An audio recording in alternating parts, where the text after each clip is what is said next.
hindi na manuhan yung maleta. Ayan o. Hindi pa pala pwedeng lagyan sa kabila? Hindi. Hindi, yung ano lang pala. Yung galing niyang Pinas. Ayun o, kalamansi. Sip-sip lang. Ayan. Santol. Talagang nilagay mo na lang. At avocado. Avocado yan o. Fresh from the farm. Dala yan ni Ate Rose galing sa Pinas. Ayan o. Tapos, mayroon pang dilis. Tapos, may tuyo. Masarap siya kasi hindi siya maalat. Matabang siya. Tapos ito oh, yung paborito ko to oh. Parang galunggong tatin ah. Masarap yan. Masarap to anuhin, lagyan ng kamatis. Parang ano siya, sibuyas sa kamatis, sarap yan. Ayan oh.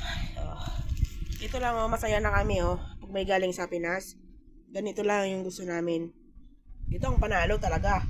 Natikman ko na, nagkitan.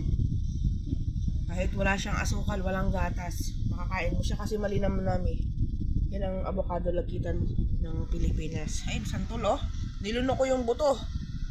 Kasi sayang eh. Kasama yan sa kilo eh. Dala ni ate na pagod siya maghila-hila ng malita niya. Nilunok ko ah.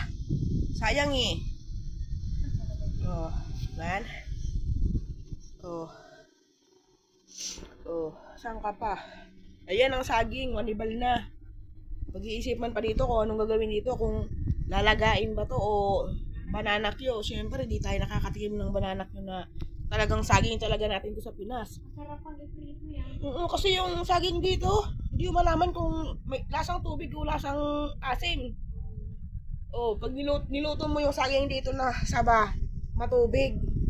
Tapos ang asin pa, nakakaloka. O, di ba? Oh.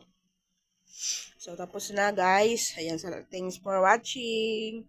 Ayan o, credit by Ate Rose. O, yan o. Galing niya kay Ate Rose. Dalayan niya yan. Wala na nakain ng hupya. Hindi na nabidyohan. Yun agad yung naubos pagdating hupya eh. Pero ako, natikman ko na yan o. Santol. Yung avocado, natikman ko na yan. Tsaka itong tuyo talaga, natikman ko sulit. Ito ngayon, titimbrahin ko kasi may sakit ako. Nililimonate ako. Ayan o. Salamat. Ayan o. Pasensya na sa mga maglalaway dyan. Dito lang talaga to. Pasensya na. Tao lang.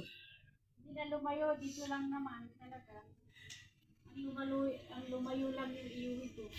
Kaya,